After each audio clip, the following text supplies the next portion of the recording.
Good evening, good afternoon, everyone who's joined in today. Month on month, we have these conversations on mental health. These virtual town halls that we started way back looks like far, far away now. During the peak of COVID, where the thought was that let's start addressing mental health issues of children. And then these conversations have just continued. This special initiative is brought to you by Kailash Satyarthi Children Foundation and the Fortis National Mental Health Program, Fortis Healthcare. Today, we talk about a topic that we've touched sometimes in various components earlier as well. A topic that should concern us a lot, and it's online sexual abuse, especially when we talk about children. I've said this at various levels, on various conversations. One would have never imagined. My school days, I would have not even thought internet was possible. And then when internet happened, we never thought that humankind will find ways to misuse even the internet. That from learning the importance of being online and learning the basics of computer and internet, that one fine day we'll be having a conversation on prevention of online sexual abuse. And that should worry us, all of us, people especially who are in education, in direct or indirect ways. That how do we ensure that positive learnings happen so that our children can live a proper, good life, socially and mentally as well. So this conversation is a special one, where we'll be discussing a lot of aspects of this, and as always, feel free to send us your questions. Very honored to have Ms. R.Nishanthini, ma'am. She's an IPS DIG from Thiruvananthapuram Range 2008 batch, an IPS officer. She's a Bachelor of Engineering, has Masters in International Child Studies from King's College, London, and presently posted as a DIG Thiruvananthapuram Range, and is also the additional charge chairperson of Jana Maitri Suraksha Project Management. Children issues are very close to her heart, and she's very, very passionate about child rights. Pleasure and honor to have you here, ma'am. Thank you. We also have with us today Dr. Ashok Pagdala. He's an MA LLB PhD, presently working as Additional Superintendent of Police, Women's Safety Wing, CID, TS, looking after cases of child sexual abuse and abuse against women, Bharosa, and transgender ASTU. He's received several cash awards, good service entries, MSc, commendations from DGP, Honorable CM, and so on, for the outstanding contribution in the area of policing, including the Seva Mandal. Thank you, sir, for being here. Thank you. And we also have with us Mr. Sundar Krishnan Jayaraman. He is the Executive Director Combating Online Child Sexual Exploitation and Abuse, COCSEA.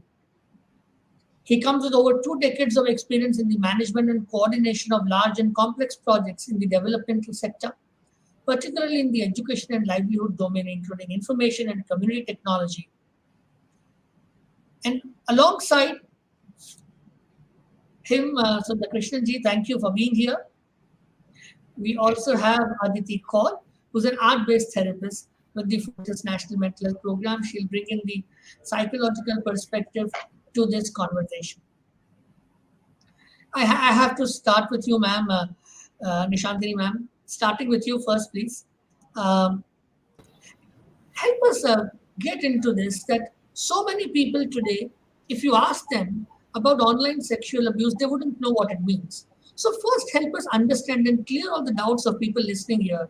According to law, what is online sexual abuse? Good evening to all. First and foremost, I thank Kailash Satyarthi Children Foundation to give me this opportunity. Going to the first question posed on to me, that what is considered to be an online sexual abuse according to law? So basically, we have to combat online sexual abuse. We have 3 different laws that we use. Basically, one is that Indian Penal Code, Second is our IT Amendment Act 2008, and third is POCSO Act 2012. So this online sexual abuse is something which the internet, which someone is using internet to abuse children, meaning entice children to access the content which is sexually explicit, or enticing the child to do some act, sexual act in front of the web camera, or this thing, or publishing or transmitting the online child pornography for the consumption of others or for the consumption of oneself, and exposing children to sexually explicit content. These are the things which predominantly cover the the area of online sexual abuse against children, basically.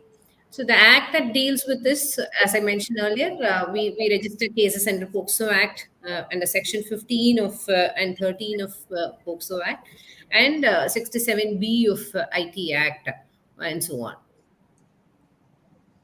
I hope everybody listening here, especially teachers and parents out there, this is very important information. When we talk about literacy, educating young people, we must continue with various aspects of literacy, especially in modern day times, media and online literacy as well.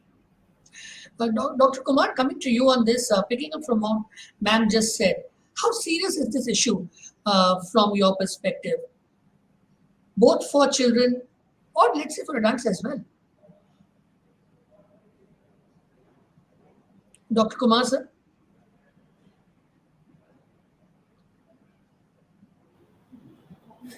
Yeah. This actually, the child sexual abuse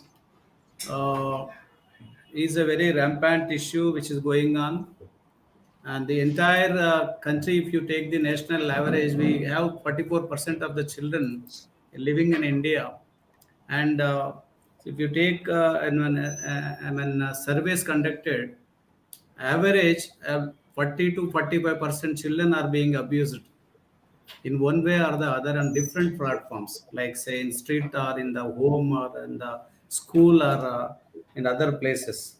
So in order to overcome all this, the Telangana police has established women safety wing, forming out from the CID, say, Crime Investigation Department, which over in the year 2018 we have established this women safety wing, and we have exclusively created a module called child sexual abuse module, wherein all the serious sexual abuse cases which registered at the police stations will be monitored directly, headed by an additional SP rank officer and also an officer of the technical support officer. We have also rope in some NGOs who will give the technical supports to us, and they will also monitor the cases regularly.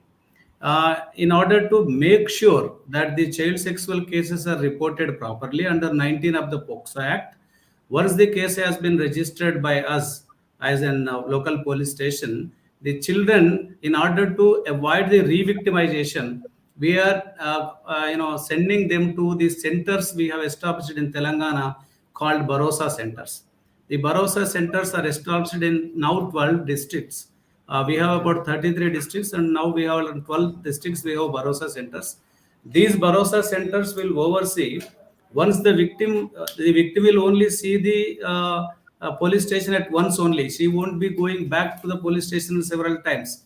The victim will be directly called to the Barosa center, and the Barosa center, there the staff will be there, the counselors will be there, psychological counselors will be there, psychiatry will be there, and we have employed people like support person, which mandates the law under POCSO Act, and we have also legal support persons.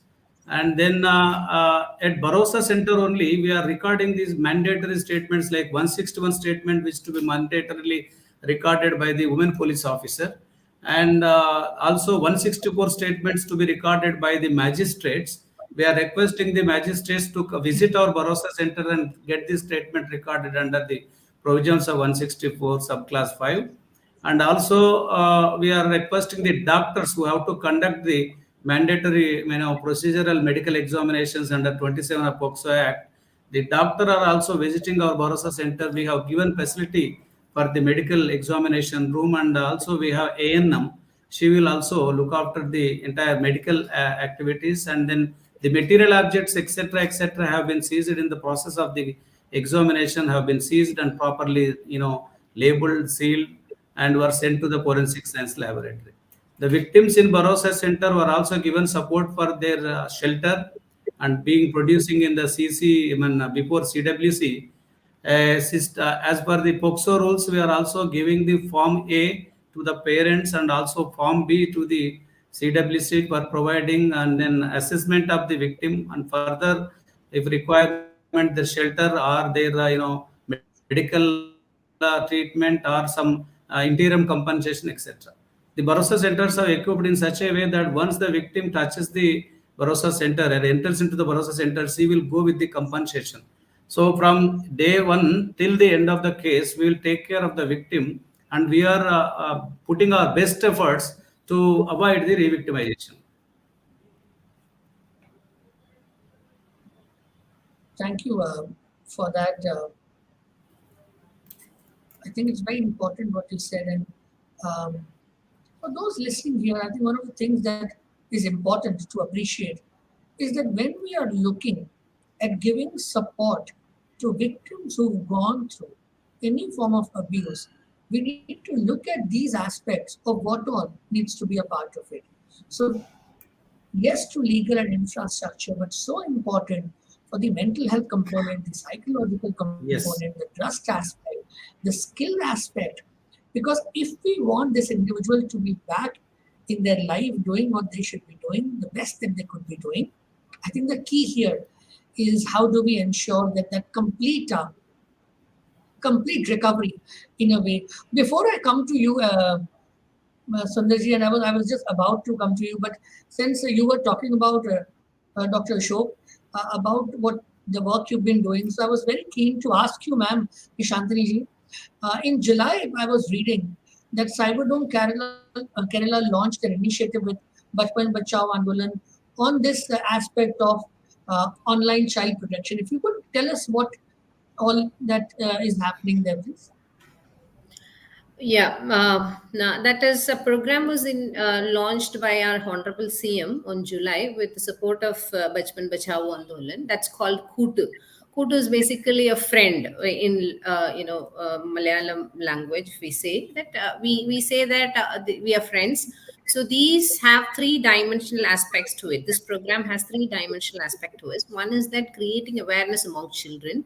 Two is that technological development of Kerala Police, and third is the victim assistance program.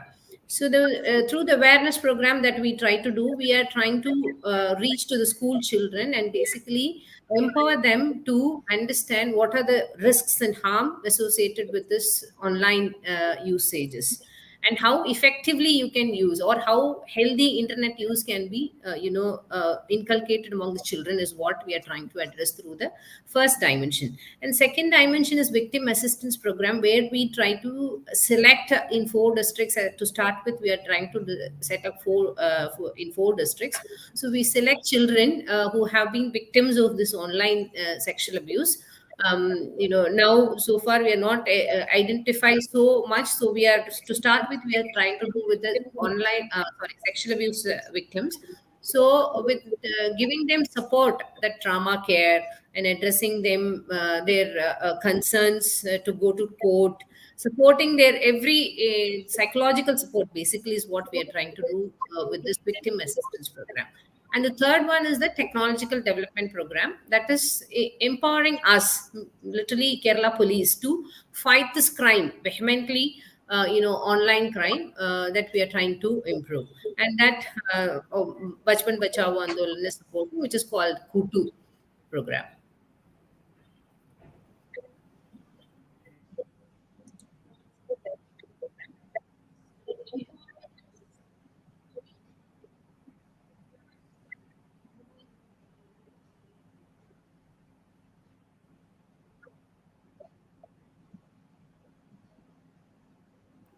Yes, and I think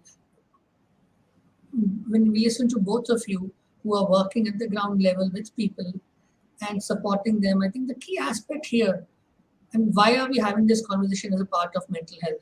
Because the mental health of children, frankly, the mental health of the society is so much linked in terms of how we are able to have our upbringing of children, so that these modern day problems, they can be saved from them, and they learn to keep generations and generations safer. And that Yes. has to be our approach. And very commendable work, I must say. Both of you are doing, and really appreciate this, because I do feel this is going to shape I a lot just of want future. one. I just add one word here. The counselors which we have appointed in our Barossa centers, and also we are regularly counselors as well as the Barossa center staff, and then the police officers who are recording the statement under 161 CRPC, because where the victim will come first time with the police officer, she won't be revealing any facts and circumstances and what has happened for about CSA, etc., etc. So in order to overcome this, we are training these people from various important persons who are from psychiatric background, who are from psychological background, and also child psychiatry, and then mental health background. We have conducted sessions from Nimhans and Samvad also to our staff, and sensitizing them how to interact with the children, and what is the inner soul of the victim, and what how she will look out outside, and all type of this type of children issues, and then traumatized conditions, how a children will won't reveal the facts initially. Suppose if I take one example of a case which is registered in Hyderabad Jubilee Hills police station.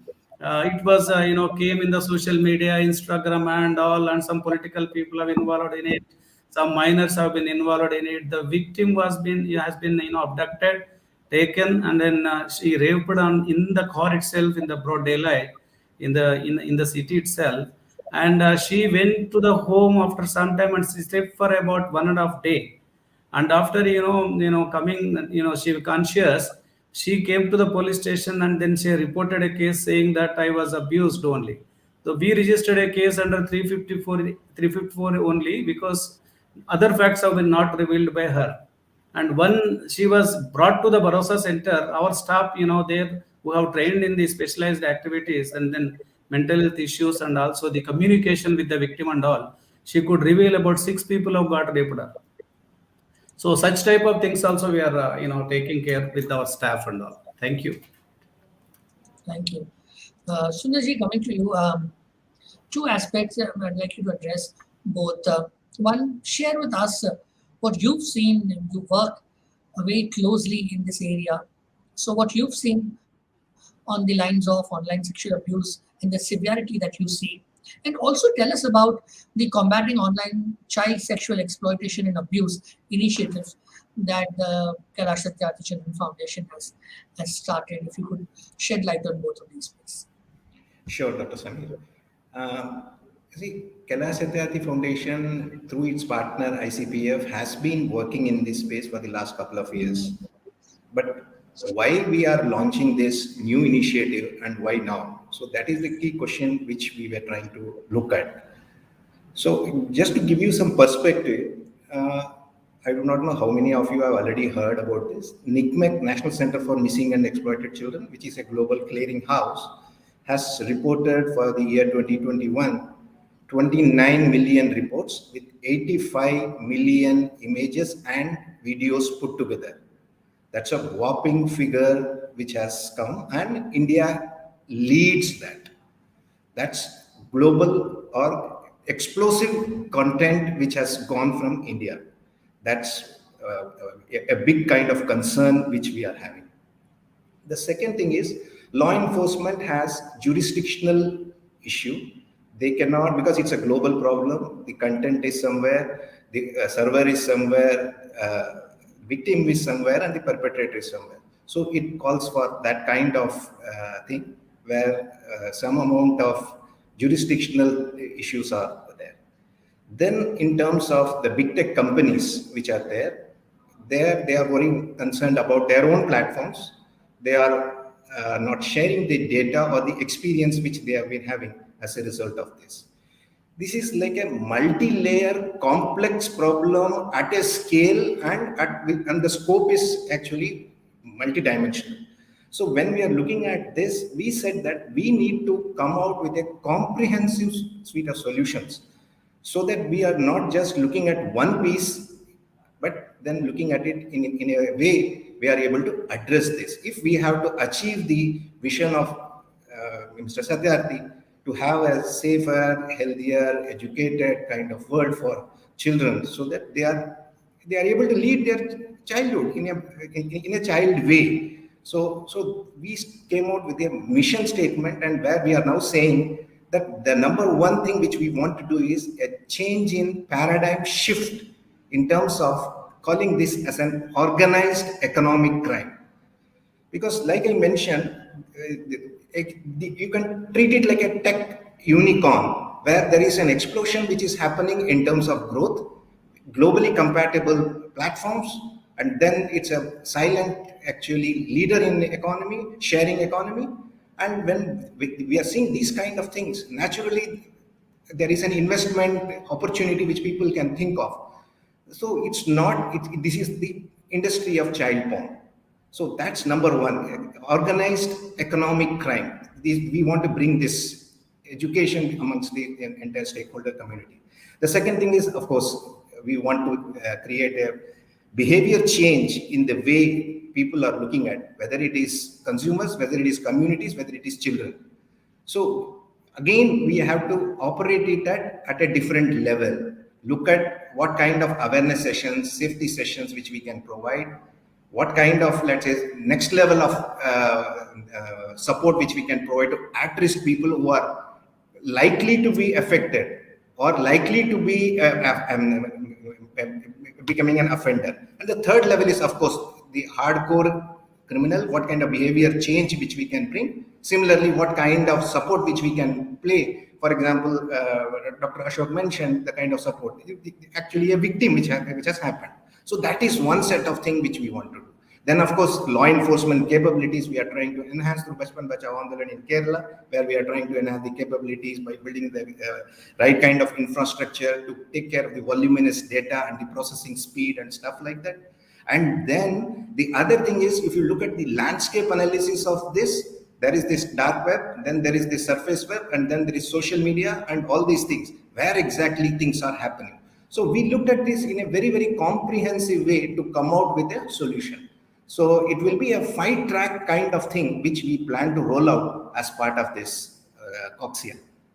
So this is in short the initiative which we are trying to do. Okay, thank you.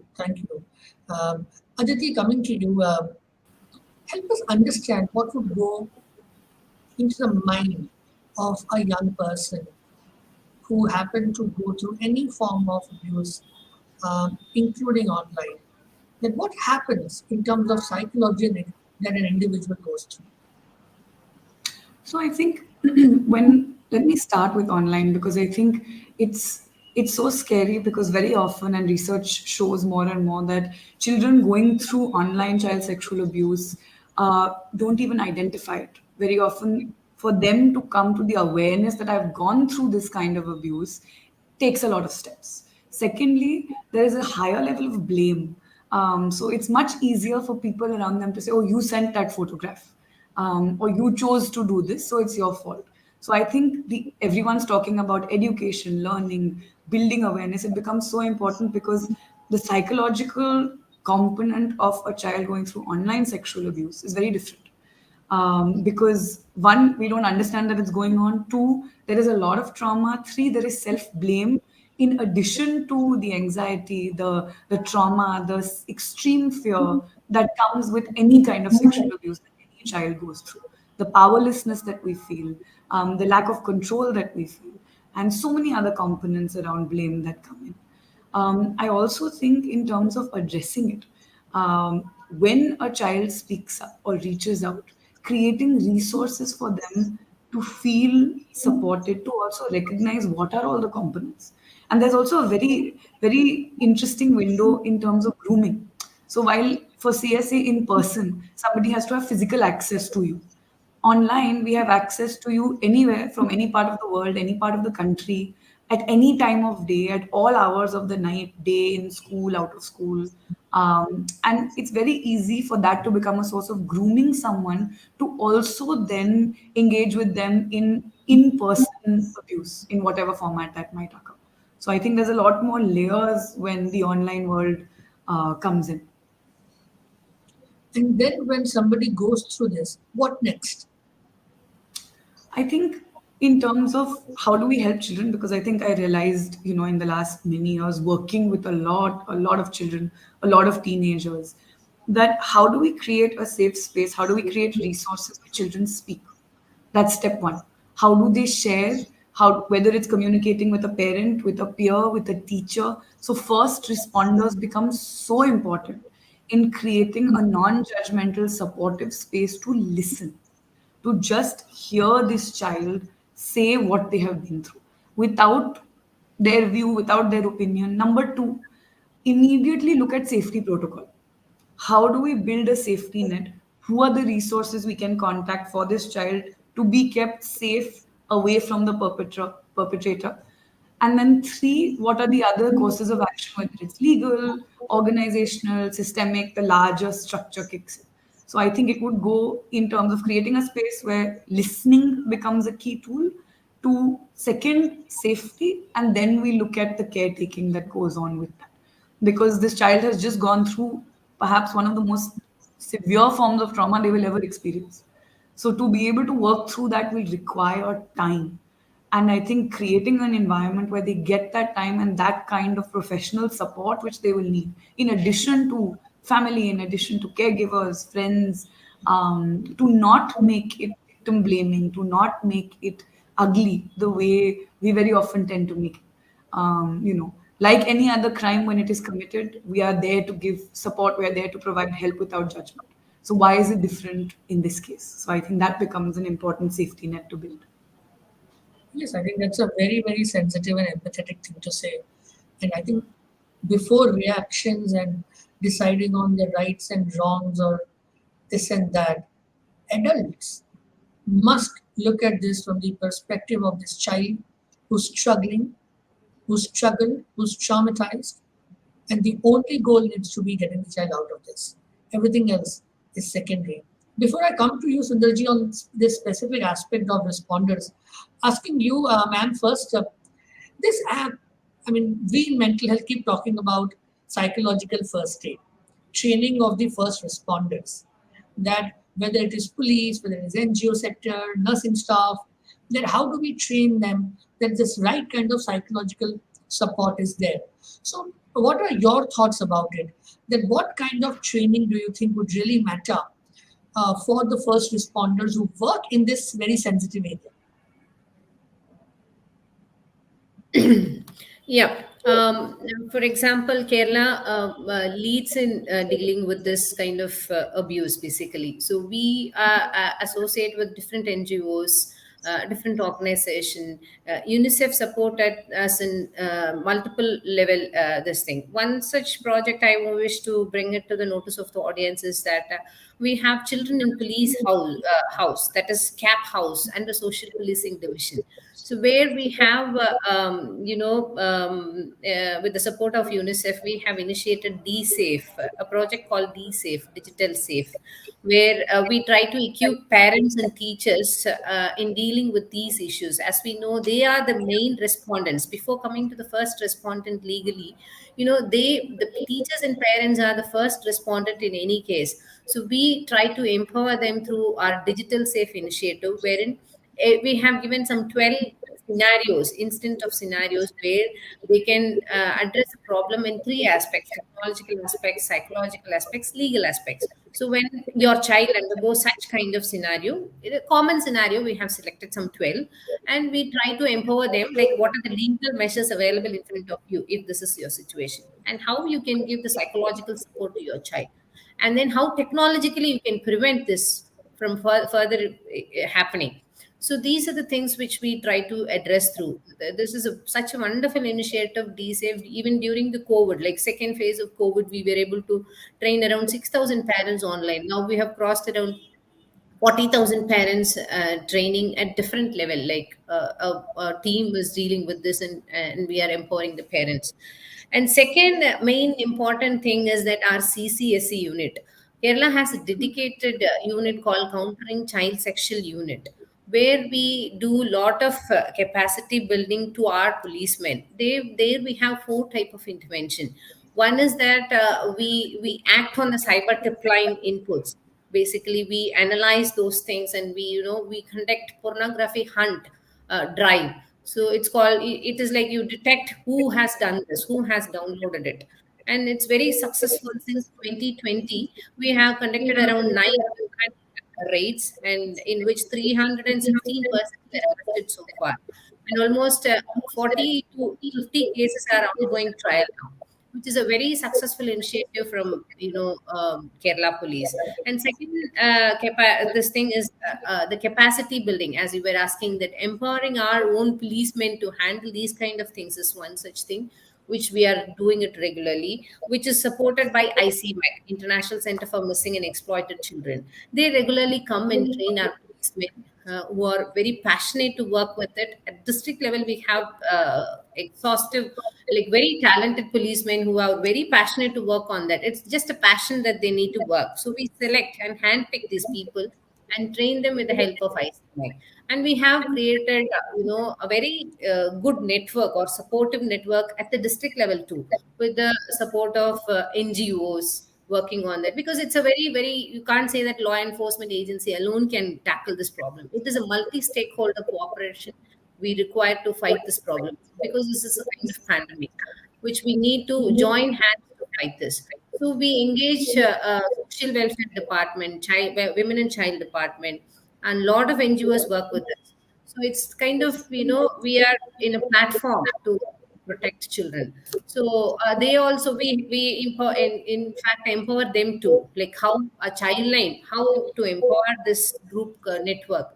Like we in the district, in every district, every month we conduct convergence meeting, basically under the ambit of Cap House initiative, which basically network them at the field level, like childline, women and child department, and NGOs working on that.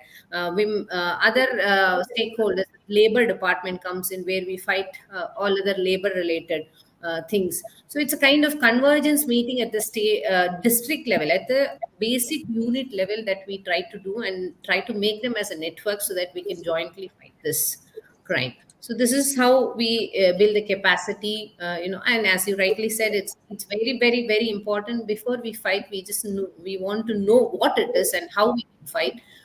It is very, very important. It is very crucial at this point of time. Over to you. Yes, and I especially wants to emphasize on this one thing that you mentioned. And I fundamentally believe that some of these problems of our life can only and only be addressed if all of us work together. It's not that you leave it to the experts from the medical field to look at the mental health component, or the policing field to just try and prevent it, or the NGO field to just look and do something. But that's not how it works. All of us have a role to play. So asking me to reflect on the same thing, Dr. Kumar, the first responder and the training required. Yeah. In this context, actually, in order to strengthen the students and also the parents and all, under Women Safety Wing in Telangana Police, we have established she teams, which is called crime against women and children, which happening in the public spaces. So in order to curb those offensive public places, we established she teams. We have around 341 she teams in the entire state, headed by one sub-inspector and some constabulary and all. Under this she teams initiative, we have taken up the programs called Girl Safety Clubs. These girl safety clubs are, only were formed in all educational institutions with the support of the education department to prevent crime against the women and also the children. They work hand in hand with the she teams, and then they will prevent the crime and an occurrence on the children and all. We are also imparting the cyber related training to them through our cyber experts, and they will become the cyber ambassadors in future course. So these children will be imparting the training on what the cyber issues which are going on, what is dark web, what is deep web, what is CSM, and all those aspects, and how you can prevent yourself from lured by the cyber this perpetrators and all. So with this, as recently also we have conducted one cyber-a-thon, and wherein about across the districts, every district has conducted that, and in Hyderabad we have conducted with about 2,000 students and also the mentor teachers. So, and headed by the commissioner, school education and all. So with this, we are could able to cover around 4,050 government schools, and we are wherein two children and one teacher will be, especially trained in the aspects of what is child sexual abuse, how you can prevent, and how also you can prevent the online abuse. This is one of the initiatives taken up by the Telangana police to prevent the offences against children and women. Thank you. Thank you. So, Nidhi, coming to you, you've been working, and I'm sure your team goes through a lot of Sure. these requirements of going through these mental health aspects of actually that first conversation where trust is all that matters. Absolutely. You see, what I think is that there is a pressing need for unpacking or all the terminologies which are floating around, and the first responders should be equipped to, first of all, nuanced understanding should be there. There is a huge amount of confusion between child pornography versus CSAM, online versus offline. What is a self-generated kind of content vis-a-vis CSAM? CSAM is like an output kind of thing. So once that understanding is clear, and we also need to make it very clear that there is a content which is in the form of a CSAM, and then there is a contact which is happening through physical kind of touch or this thing.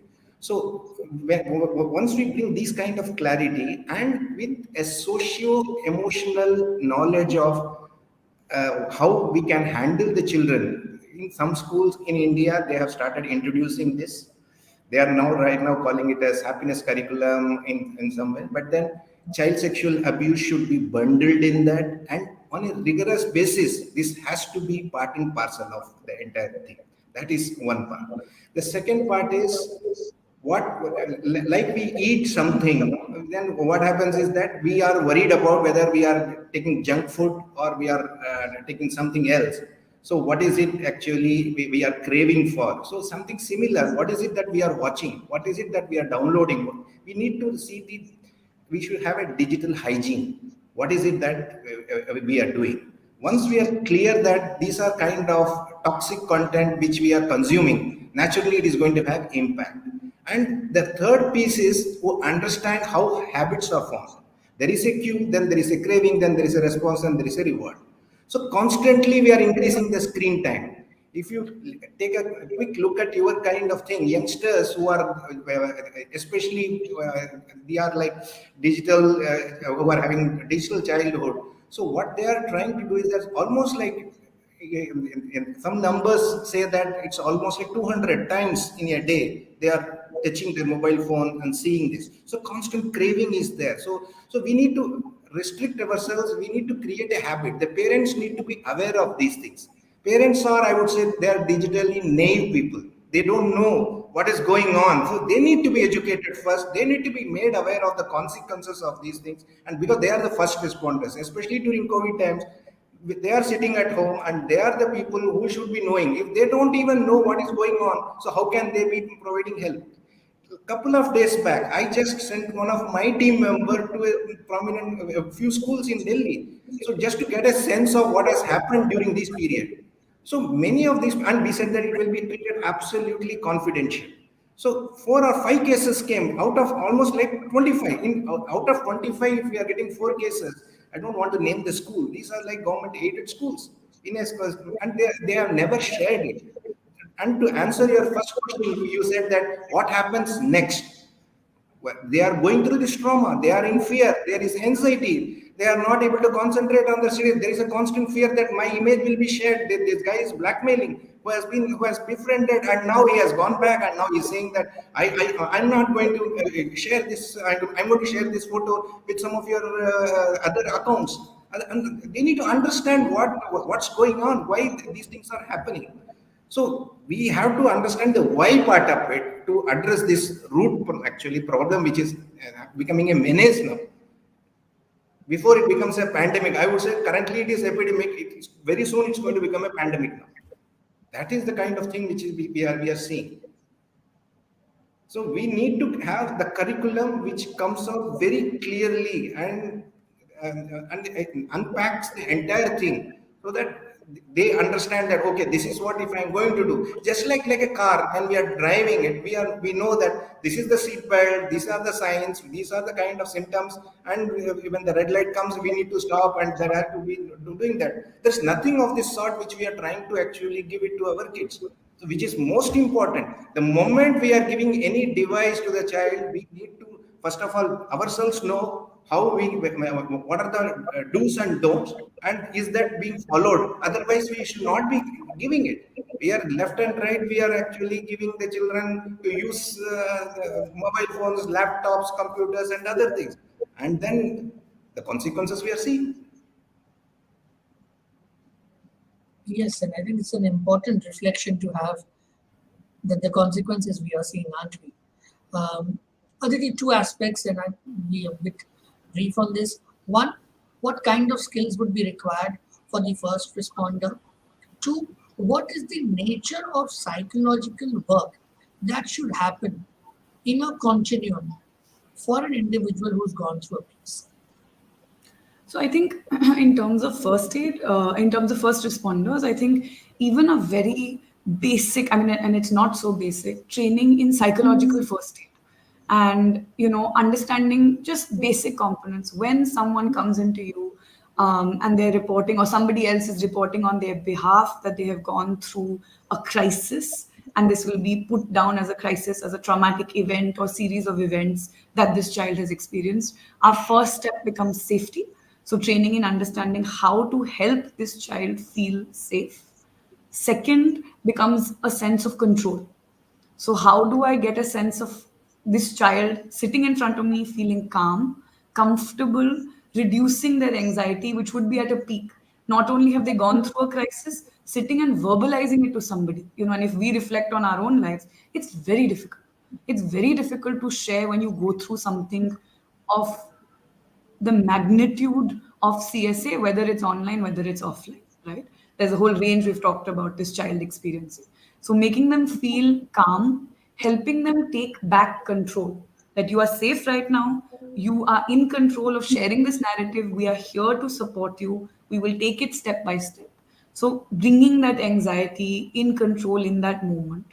Then we're building a space of connection. So this person, one of the things that can happen when we experience abuse is also a sense of isolation.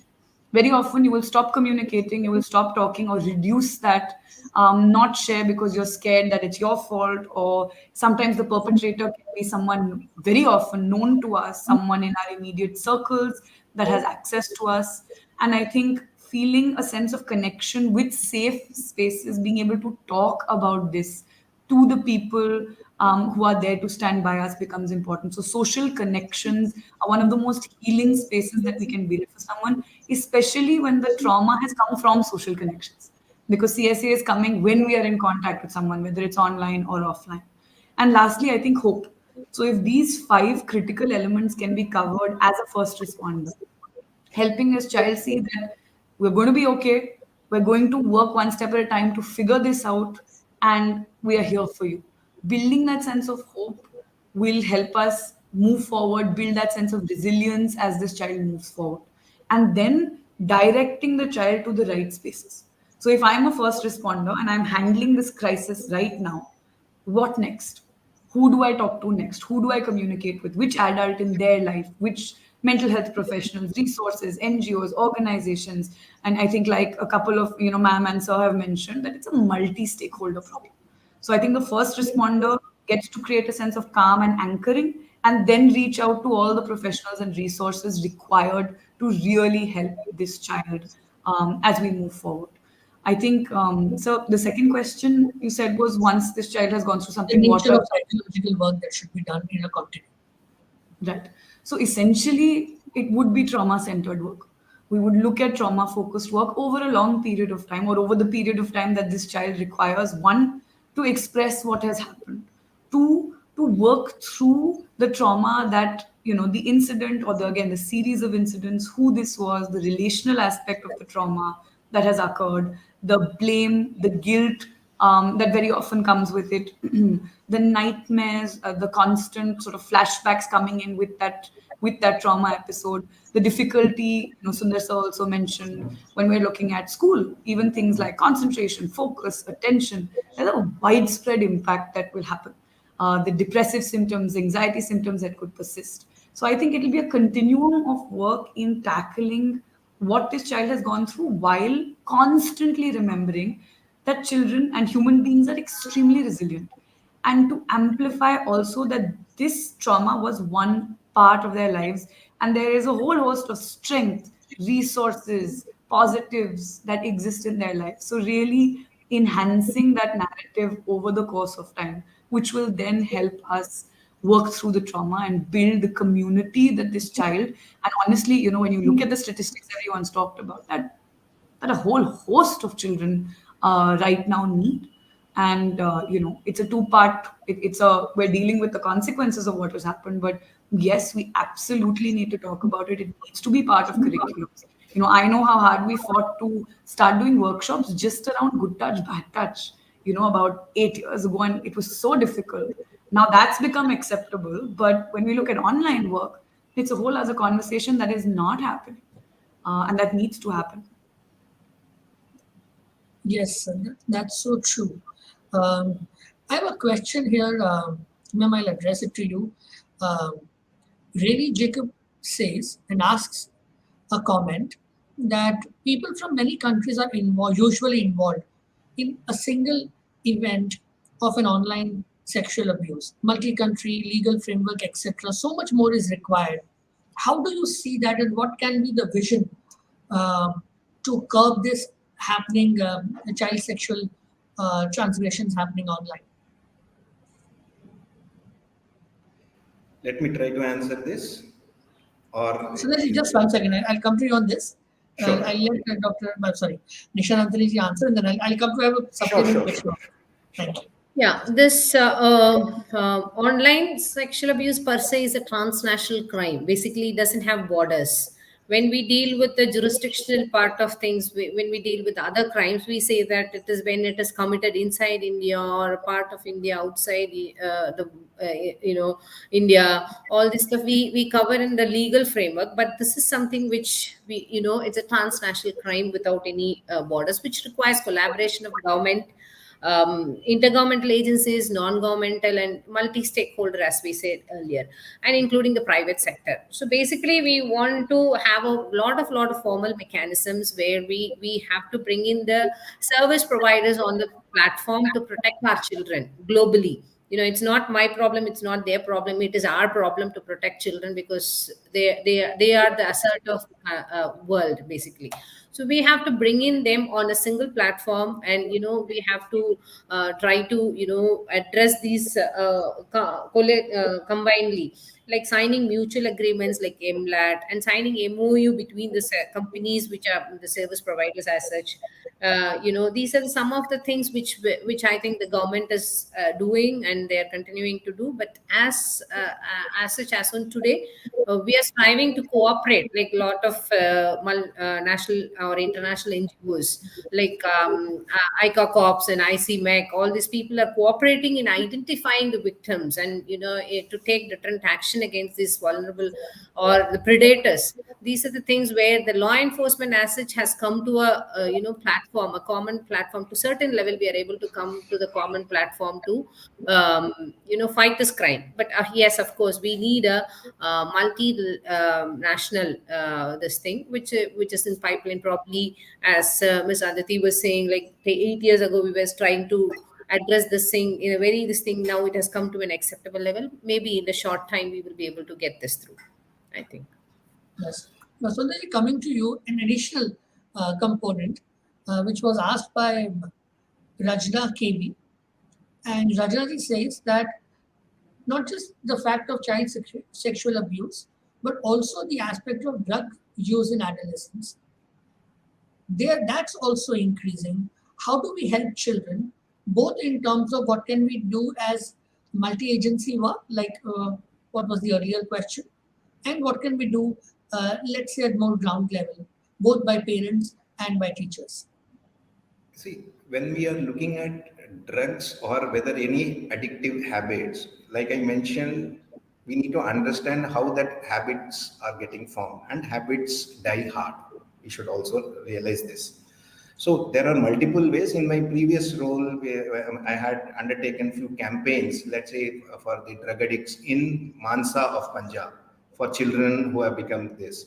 So we used to announce rewards, posters, that kind of stuff, to create that dissemination of the pros and cons of this, and how children can get de-addicted. That kind of stuff is one way to look at that at that level. Secondly, people who are responding to this, and when the whether it is teacher, whether it is NGO which is looking at this, so they need to understand the entire addiction process, how it happens. So these are ways in which you look at that and then help the person who has been addicted by taking him to the de-addiction center, giving him the right kind of treatment, the counseling part. Then the psychologist will try to help him, and if necessary, then it could be given to a psychiatrist who can provide him with medications. So those are the kind of stages which can be followed. Yes, so important that you said that. In the case of, sorry, I just wanted to mention that in the case of online abuse, the healing process starts the moment the content it gets actually taken down. The moment that, so I just wanted to mention this point.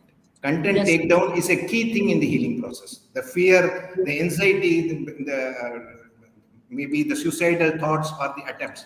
Because the research has very clearly said that people who have undergone this, let's say 5 years back, who have undergone this, they underwent suicidal tendencies. They decided that they will be doing that, and all those things have also happened. Yes, absolutely. And that's what just makes it so important that we all work on this. Coming to you, Dr. Kumar, on this, I have a question coming from Prasreen K.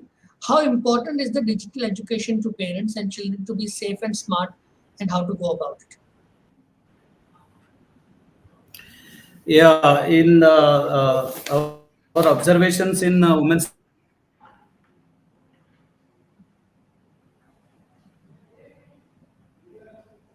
So you'll have to unmute. Dr. Kumar, sir, you'll have to unmute. Yes, yes. Thank you. Yeah. Our observations goes in the women's safety wing. We have a cyber lab. Cyber lab we have established in cyber, and only looking after the cases of child sexual abuse. Also the cases which are abusing by the online through social media and all. So our observation goes that the children must be always be. They should enable two-factor authentication, like never get in contact with unknown profiles and do not accept friend requests. These are the certain observations we then make sure, and then avoid installing apps of third-party websites. Then make sure your device software must be updated regularly. Then disable unnecessary services like Bluetooth as they are unnecessary. Never click on a suspicious link. Never download and open a suspicious attachment. All enable two-factor authentications. Never use same password for multiple.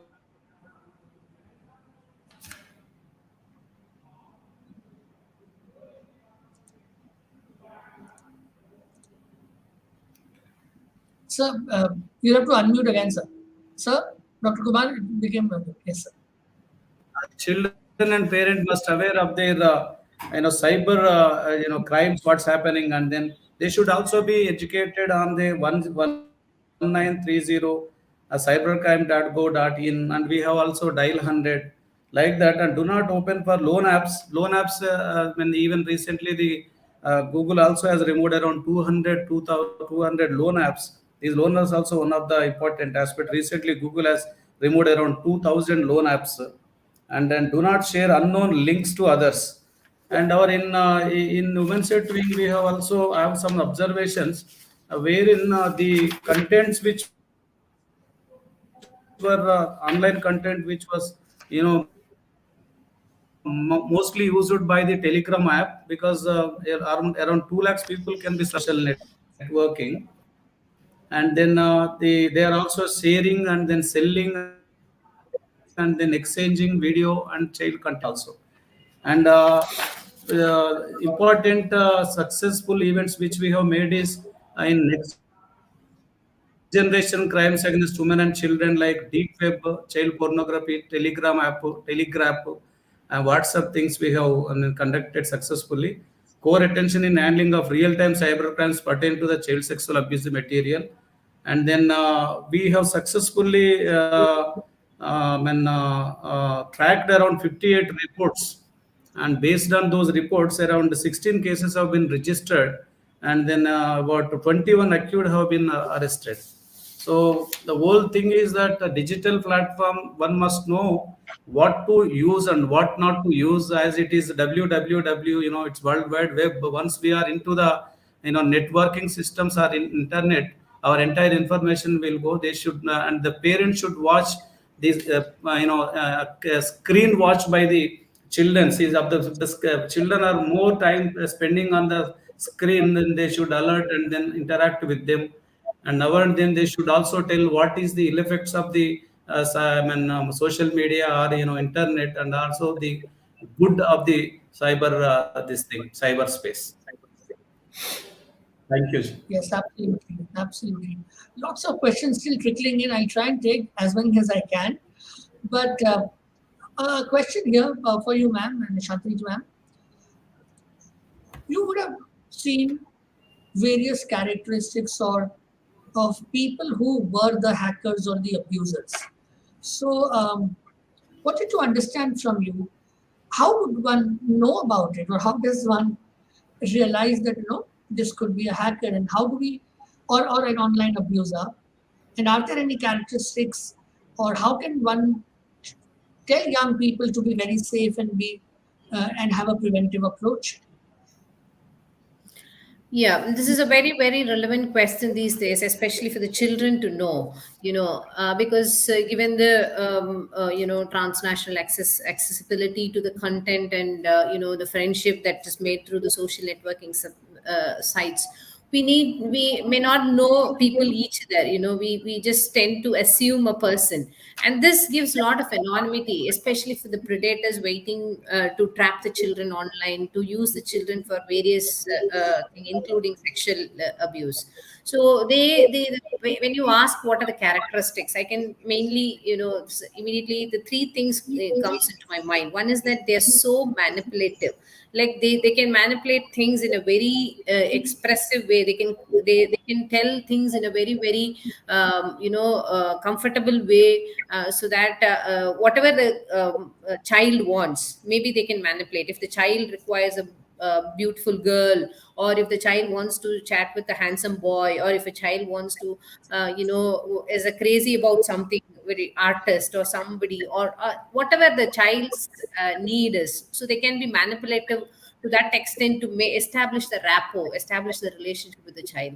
And second, such characteristics, they're very, very, very convincing. You, even if you as a doctor cannot convince a patient, if you as a police officer cannot convince a victim, but if they as a predator are very, very good in convincing the child online. So it's something which we cannot brush aside. It's very, very important that they convince children to believe that there's something happening around them. We are there to care for you. I am here to support you. I am everything of you. It's like you create a trauma bond kind. You talk to the child as if the entire world surrounds around the predator, basically. So they are very, very convincing in nature. And third thing is they're very, very persistent. Basically, they follow the child like anything. They follow in every aspect of the child. If they want to, if a child is showing a positive sign in the first chat, means when they are succeeding in manipulative and convincing thing, and they will try to be persistent with their activity. Like they will follow the child and they try to know more about the child by because The children these days, they post everything online, which gives lot of information. Where, which school you're studying, what are the friends that you have, what dress you like, what place you like. So this gives lot of information to the pedophile or the someone who is following the particular child online. This gives in, and the persistent behavior makes the child to believe that yes, he's interested, or he's interested on my well wisher, he's my well wisher. So this is something which the common characteristic that the pedophiles can exercise to lure the child or entice a child for sexual abuse or online abuse, basically.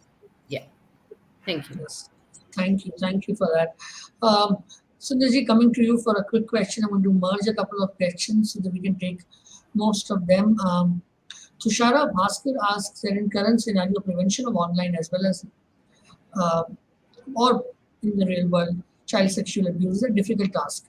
So what would be the preventive approaches? And I have a question from Devi P. Balan, who asks how to make aware a parent and the child the use of digital platform, and how do we make digital platforms safe? What all components are required? So I've merged all these questions for you so that you can give us an answer. No issues. Very, very quickly, we need to be aware of whatever new gadget which we are using. The parent should know if something is being given to the child, what are the kind of dangers, what are the perils of that. So he or she should be able to explain to that child. And if they don't know, then they should ask somebody who knows about these things. That's number one. And secondly, have a clean habit. Like I mentioned, 1 hour before sleep or 1 hour after you get up in the morning, they should not be watching any of these things. They should have a restricted time when they are only watching certain things. And if they don't know, let's say, any kind of unknown links or unknown emails or that thing, they should not be venturing into that.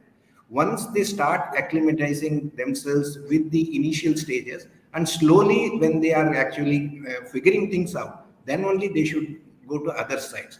But before that, knowledge they should acquire. That's my advice to both for children as well as this thing. And if you are a knowledgeable parent, then parental controls, they can exercise that. They should watch what their actually children are doing with the WhatsApp or with any kind of other apps which they are using. It's mostly WhatsApp, but then there are people who are using other kind of apps like Snapchat or Discord or others, which are not that much common. So that is another thing. So these are some inputs which everybody should follow. And it is not just like a kind of a gyan which we are giving. People tend to forget it. We keep on actually, even I at this, though I am knowledgeable, still when I am looking at or downloading any app, I will just put tick, tick, tick, tick, tick, yes, accepted. So that is the kind of mentality with which we are actually operating the new devices. That needs to stop. Unless that kind of strict kind of thing comes into play, we will not be able to arrest these things despite having awareness. It's a combination of several of these things. And nowadays, government is also doing several other things like be careful, be cautious, that kind of thing. I don't know how much those things are actually seeping in, and we are just watching and we are just forgetting. So that is it. Aditi, one last question that just came in for you. Sex education, the importance of it for a growing child, and is it correlated with sexual abuse in terms of can sexual education actually help in reduction of sexual abuse? That question comes to you from Varna Valsaraj. Yes, I think absolutely. I think the two key pillars of prevention when it comes to the direct sort of stakeholder, which is the child, will become media literacy, which I think Sundar sir has just talked about, and comprehensive sexual education, which gets into the nitty gritties based on developmental age for that child. Everything that they'll be going through, from bodily changes to experiences to talking about consent. And the more conversations we have, whether it's about media literacy, gadgets, apps, sex education, in all its forms, that's when a child also starts feeling safe talking and communicating directly to a parent, stakeholder, peer, and they're not scared. Otherwise, the minute it's punitive that you should not do this, or this is bad for you, or don't respond to an email, we've lost, maybe a 4-year-old, 5-year-old will listen. We've lost the 11, 12, the adolescent age group entirely. That becomes a reactive, process. So I think also what age the child is at, the comprehensive, clear, correct information is so important. Otherwise, they'll still get it. They are 10 steps ahead of us. They have 20,000 modes of access, which we will never understand. And the best way to beat that is clear knowledge, constant communication, and not panicking when children are asking questions we don't think they will know, because they do. And that's how a consistent change will happen. The last little thing I want to say is also peer education. If we want to build a systemic change, looking at training peers or peers becoming trainers, we've talked about, we built a peer education module at Fortis, and we do that with schools. But it's fantastic because when a senior is telling you something like this and sharing examples and talking about it, you're much more likely to listen than if mama, papa, principal, ma'am are coming in and sharing this information. Also adding one more aspect when we come into comprehensive sexual education is also looking at the legal elements. It's very helpful. When I hear ma'am talking right now, it makes a difference even when a 4-year-old, 5-year-old, 10-year-old, 14-year-old can hear that, hey, this is the recourse. It is wrong across the board. I am not wrong. I am not to blame. I am 5, 6, 7, 8, 10 years old. So I think a couple of these things would stand out for me. Thank you. This conversation could have gone on. We already crossed the 1 hour mark by almost 10 minutes. And there are so many points and so many aspects, and I see a lot of you sending in your questions as well. That is the relevance and the importance of this topic, and it's good to see that more and more of us are realizing that it's important. You learned today so much. You learned about the legal aspect. You learned about what policing and police is doing. You heard about the approach of NGO sector. You heard from a clinical expert from healthcare. What does that mean? That means everyone has a role to play. And the underlying aspect was educate, empower, be aware, take ownership, and join hands. If all of us want to change and break the chain of online sexual abuse, and we all realize the mammoth task we have on our hands, the solution lies in the power of us. It's in our togetherness. When we all come together is where we make an impact. So thank you, Dr. Kumar. Thank you, Sundarji. Really, really obliged. Thank you, R.Nishanthini ma'am. Thank you. And Aditi, always a pleasure to Yeah, thank you, Samir Saab. Thank you. And then Satyadri Children's Foundation. Thank you. Thank you, Thank team. you, Dr. Thank you. Ashok.